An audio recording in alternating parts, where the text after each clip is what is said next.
das coisas que eu gostaria de levantar é exatamente a questão de que todos sabem que o Brasil é um dos países que tem as melhores leis escritas, mas um dos países também onde essas leis são menos respeitadas.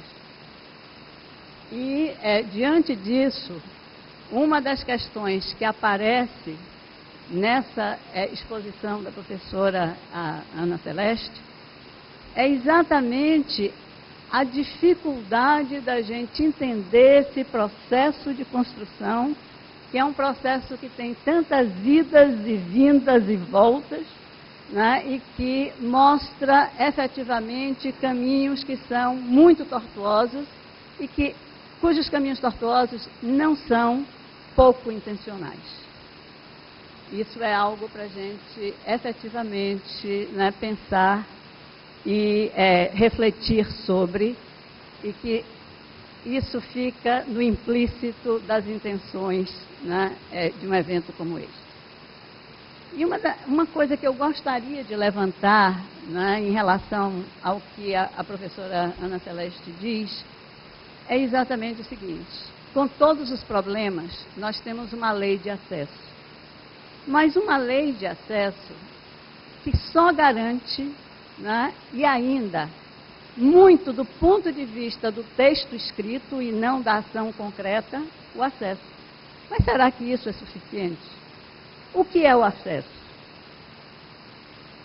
O que é o acesso à informação?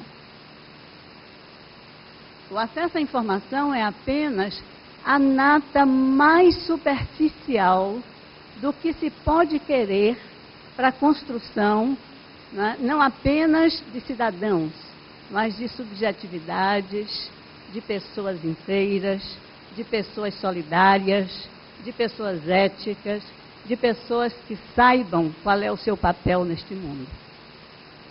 O acesso é muito pouco. O acesso é algo que nos leva a nos leva a um contentamento ilusório. Porque a parabólica que a professora Ana Valéria mostra é algo que nós encontramos muito frequentemente quando viajamos de carro pelo interior do Brasil, principalmente no Nordeste.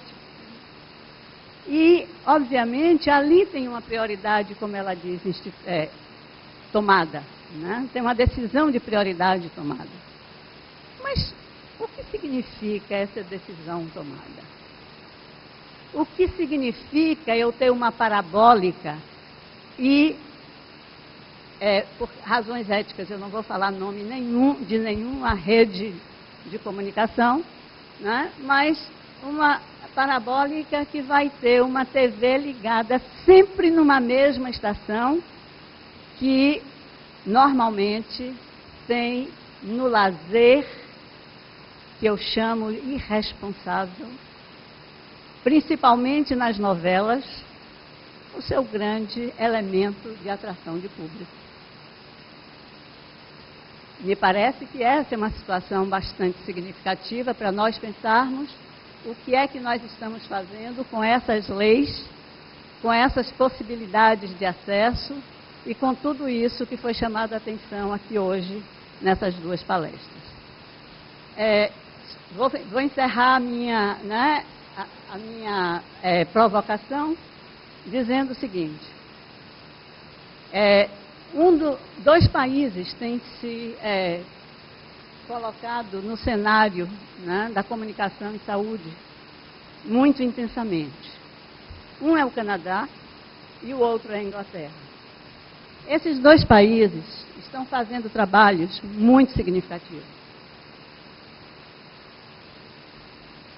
E, dentre esses trabalhos, uma das questões mais fundamentais que eles estão discutindo, e no Canadá um dos representantes disso, né, é um pesquisador que se chama Kito, K-I-T-O, e que propõe hoje a criação de uma área chamada Sociologia da Tradução do Conhecimento, que é todo um trabalho no sentido de se criar possibilidades de que, entre profissionais de saúde E as pessoas que são atendidas pelos serviços de saúde, olha que eu não chamo usuário, nem chamo paciente, nem chamo cliente.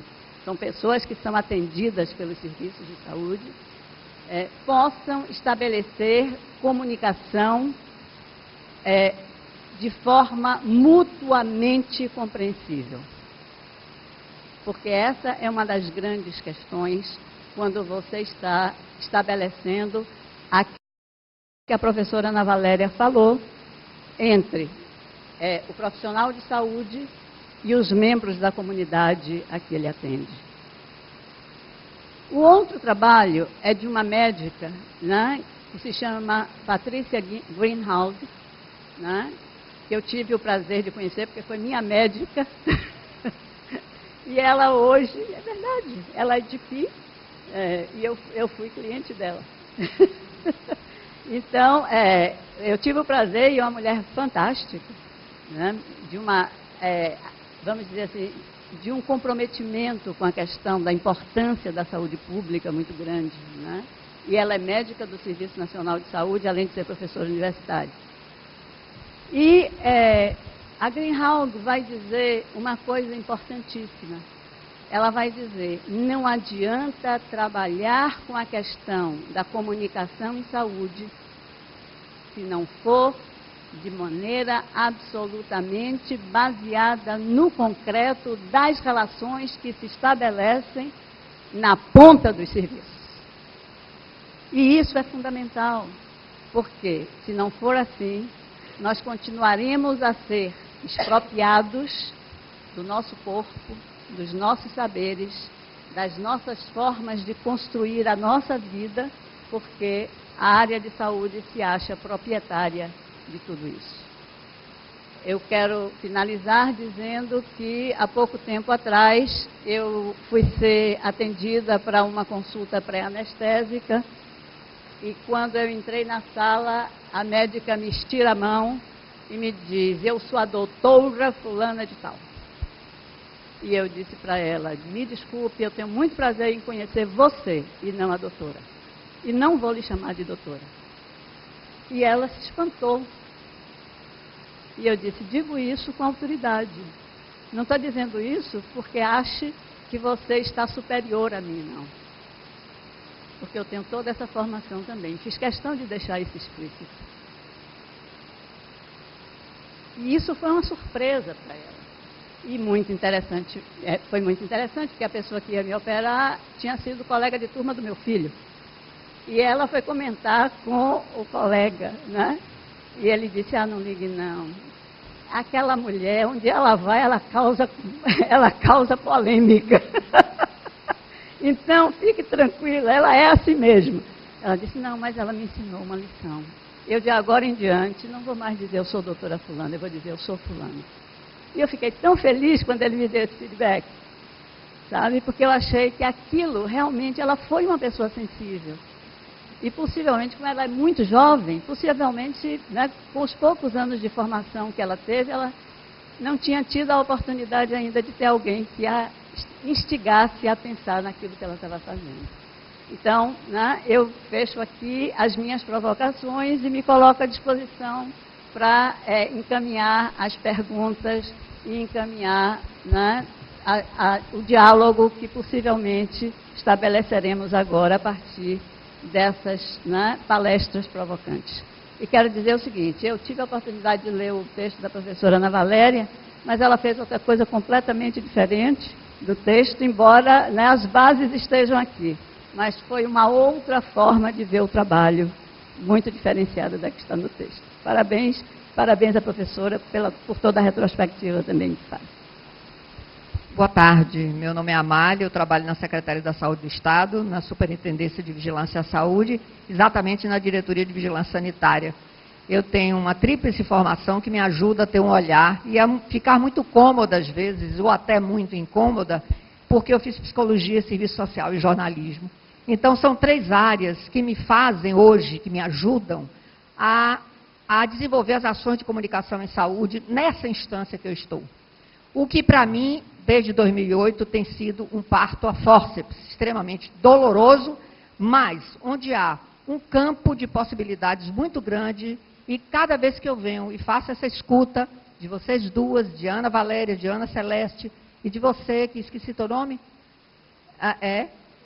Terezinha, que pontuou e que fez uma junção, e que nos ajuda bastante a trazer algumas questões das nossas inquietações, tá? Porque esse campo da comunicação, quando Ana Valéria traz, por exemplo, aí ficou muito bem demarcada a distinção entre comunicação e informação. Tá? Você tem um discurso muito mais cartesiano, uma prática muito mais cartesiana, extremamente necessária e que nos preocupa no sentido de como acessar a essa informação, a esse caminho que vai ser um caminho tortuoso, evidentemente, que vai exigir muita ética, que vai exigir prioridades e que vai exigir cada vez mais regulamentações e leis que serão ou não serão cumpridas, como a gente está vendo Terezinha dizer, que nós somos expertos em leis, mas na praticidade, na aplicabilidade delas, falhamos a todo momento. Então, aí fica uma coisa, vai ter realmente isso aí funcionando, porque a gente já começa a ver o nível de resistências a partir das nossas instituições. Tá? Porque há um mal-estar. Isso é um mal-estar na civilização, que Freud fala isso muito tranquilamente e que me deixa cômoda de ver que vai ter sempre isso aí. Foucault traz isso e a gente sabe de tudo isso. Mas assim, quando Ana Valéria, que é uma coisa que me toca mais, Ana, porque eu estou mais próxima dessa realidade de gerenciar e de fazer esse tipo de ação, de onde se fala, né? Esse de onde se fala, para mim, é uma pergunta chave, e que comunicação nós queremos também é uma que complementa. Porque desse lugar que a gente fala, é um lugar de subjetividade. A gente está falando do campo do humano, do inconsciente, que entra o simbólico, que entra o real, que entra o imaginário, que entram situações que a gente pensa que é tão simplinho e se reduz. Então, de onde a gente fala, muitas vezes, é de discurso hegemônico, que se quer o quê? A reprodução daquele discurso, que se quer o quê? Que se dê visibilidade ao que não é, e fica o profissional da comunicação, ou aquele que tem não tanto a expertise, mas tem o desejo, que é diferente de volição. Para você fazer comunicação, você tem que ter um desejo, mas o outro também tem que ter esse desejo, e você não cria demandas a não ser do desejo. Você não pode criar demanda por motivação, faça. Você não pode fazer isso, porque demanda e é desejo. Então, o que acontece? Você vai partir para o quê? Para uma inquietação, porque a comunicação é inquietação, é partilha, é debate, é polêmica, é tirar do lugar alguma coisa para colocar outra ou não colocar. E a gente tem um resquício histórico, que a comunicação em si é um nome estigmatizado que ameaça. Onde é que vai mexer, o que é que vai dizer, o que é que vai fazer.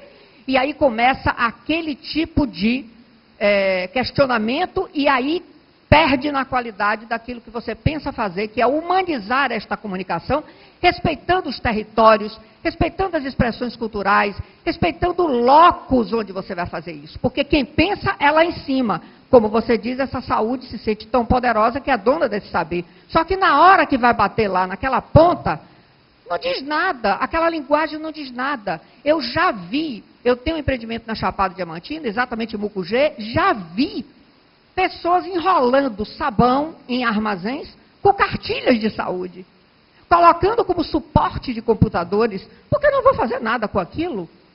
Entende? E muitas vezes não sabem o que fazer, porque não é direcionado, então a visão é campanhista. Vamos fazer outdoor, vamos fazer cartilhas, vamos fazer folder, vamos fazer produtos, vamos fazer spots, sim. Mas aí, respeitando isso que você diz, é o como, por quê, para quê, por quem.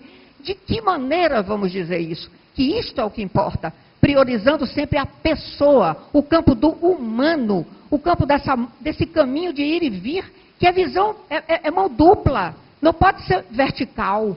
E isso nos preocupa demais.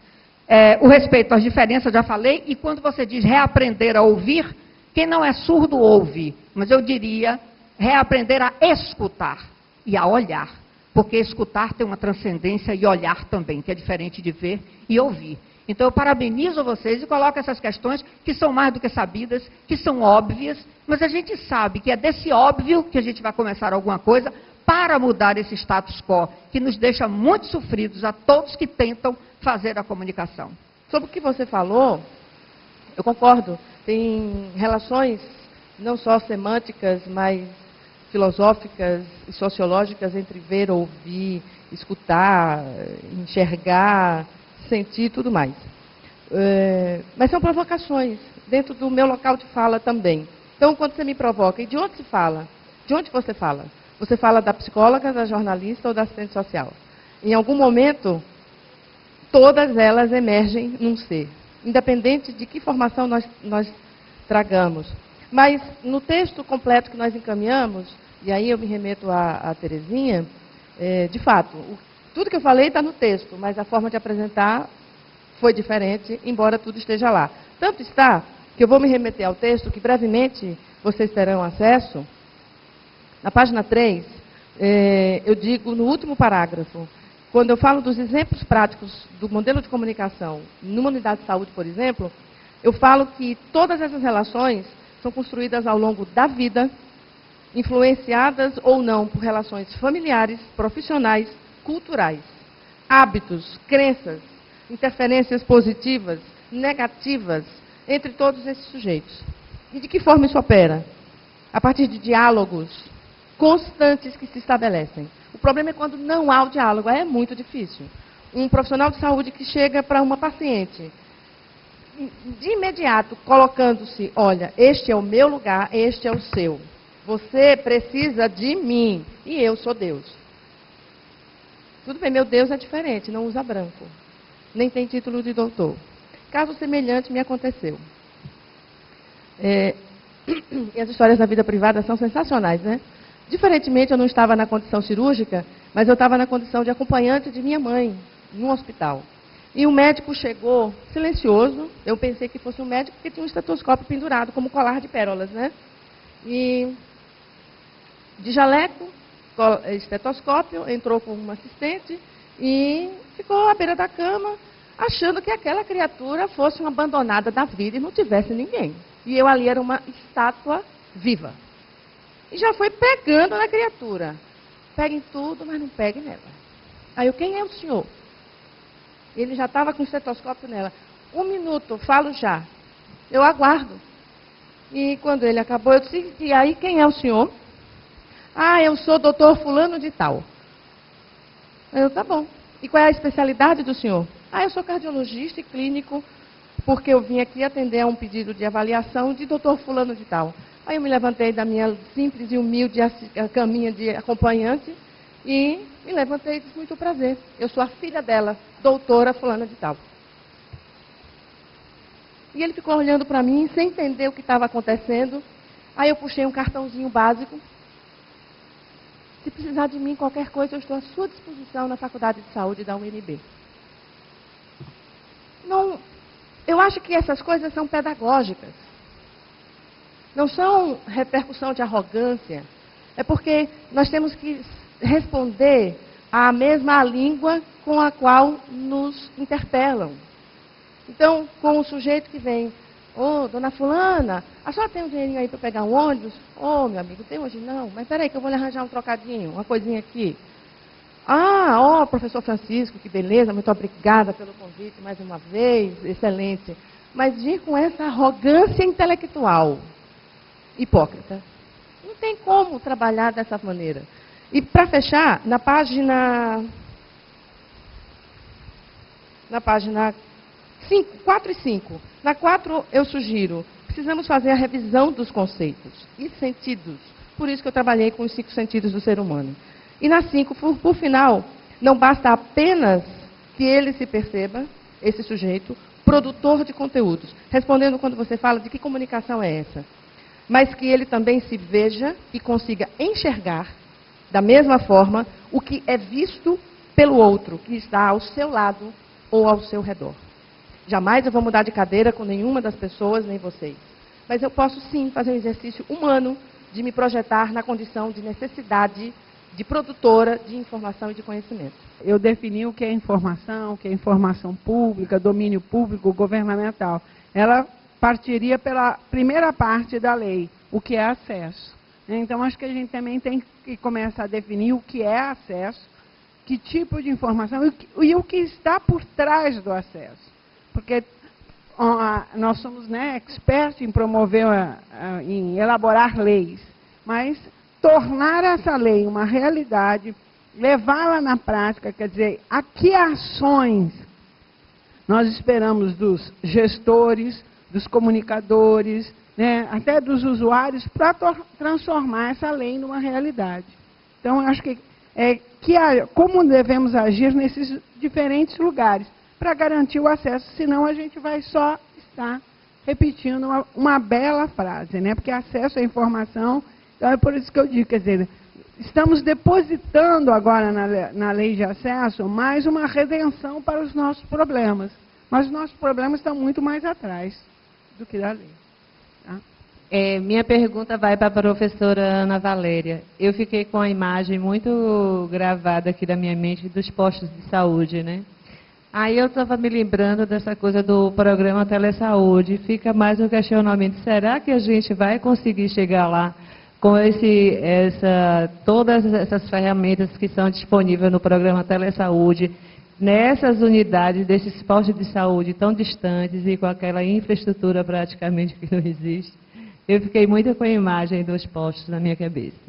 E aproveitar e parabenizá-la pela apresentação, que foi maravilhosa, tá? Boa tarde, né, a todos e a todas. Parabenizar a todos aí pela organização do evento, os palestrantes, né, a coordenação da mesa. Meu nome é Derbert, né, mais uma vez, e não é nenhuma questão corporativista, mas eu sou médico de formação, anestesiologista. Estou aqui nesse espaço aprendendo. E queria fazer só uma provocação à professora Ana Valéria, no seguinte, no seguinte quesito, né, que já foi dito, a aprender a questão da escuta, né, falando na dimensão formativa. Quem é que é responsável, quem é que pode, né, capacitar no sentido de desenvolvimento dessa habilidade, né, tão necessária, tão imprescindível na comunicação, que é a escuta empática, né, a escuta sensível, né? Eu gostaria de perguntar.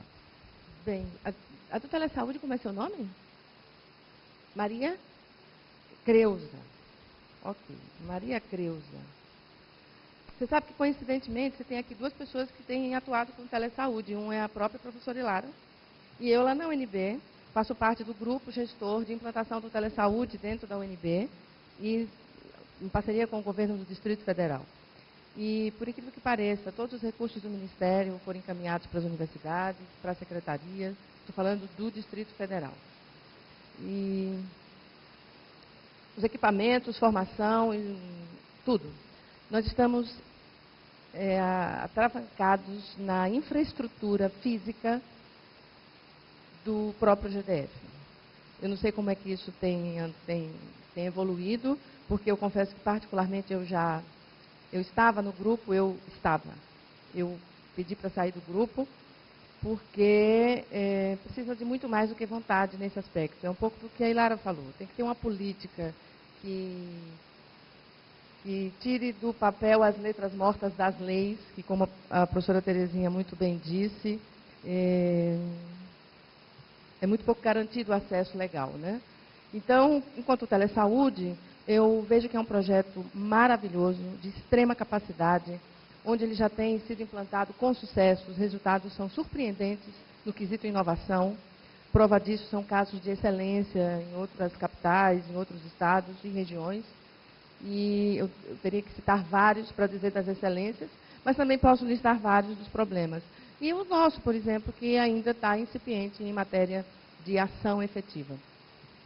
Mas é viável? É. É possível? É. Mas vai demorar? Eu acho que vai. Bom, e ao Debert, que mais uma vez se manifestou, muito obrigada por você ser médico e estar aqui. Não tenha raiva de nós, eu continuo amando vocês. Todos precisamos de vocês, tem vários aqui. Então, como eu estou sem carro, eu tenho certeza que minha opinião não vai estar furada na saída do espaço. Mas eu queria também fazer um esclarecimento. Quando se fala da dimensão formativa, no Congresso da Abrasco, no Abrascão do ano passado, em Porto Alegre, eu fiz uma fala exatamente sobre isso. Não só eu, como outras companheiras, a Inesita, da Fiocruz, a TT aqui da Bahia, da Fiocruz Bahia, que era exatamente, e outras professoras também do Rio Grande do Sul, discutindo essa visão formativa deste novo profissional de saúde que chega diante dessas inquietudes e outras tantas. E o que eu posso lhe dizer do meu pedaço? Não é apenas eu que trago isso, algumas instituições sim, atendendo a uma nova orientação do MEC e do Ministério da Saúde, que é a implantação de novas áreas do conhecimento nos programas curriculares, no ensino de graduação. Lá na nossa Faculdade de Ciências da Saúde, nós temos 6 cursos de graduação, todos 6 têm cursos de pós-graduação, mestrado e doutorado, e a própria faculdade tem um outro curso de pós-graduação, mestrado e doutorado. Em todos foi implantada a disciplina de comunicação em saúde, no âmbito da graduação e no âmbito da pós-graduação, informação e comunicação em saúde. Aí eu achei pouco o volume de trabalho que tinha e nós criamos uma outra disciplina de tecnologias de informação e comunicação em saúde, que é aquele, sabe assim, é o mal-estar de todo estudante de ciência da computação e de sistemas de informação e de análise, porque aqueles que se matriculam como módulo livre vão pensando que vão discutir hardware, software, e quando chegam lá vão discutir essas coisas assim, simples. Inovação, informação, comunicação, sistemas de informação necessários à saúde pública do Brasil e do mundo, fazendo essas inter-relações de conhecimento. É o nosso ponto de contribuição. Assim como nós, outras instituições têm essas disciplinas. E o que eu acredito? Nós temos aí um divisor de gerações. Então, haverá sim, em algum momento, um conflito entre esses dois profissionais. O que não teve essa oportunidade riquíssima de ter no seu currículo uma disciplina assim, como esse outro que vai chegar, eu digo, esses meninos que estão chegando, com essas novas inquietudes. Eles vão perguntar muito coisas que vocês não vão gostar muito de ouvir, porque vai dar trabalho de responder. Mas eu espero muito que eles perguntem, e eu estou lá fazendo a minha parte. Eu espero que você faça a sua. E, para fechar, eu quero agradecer muitíssimo por ter dividido essa sessão com essas duas pessoas tão brilhantes e dizer que eu fiz mais uma conta cabalística. Além das Anas, eu acho que ele fez de propósito. Nós temos aqui uma palestra, um conjunto de palestras, no dia 6/6. E somando 2013, dá 6. Olha lá o que você vai aprontar com a gente, viu? Então, nós estamos no dia 6/6 do ano 6. Muito obrigada e fiquem com Deus. Muito obrigada pelo carinho baiano, nordestino de ser, que só aqui a gente encontra isso.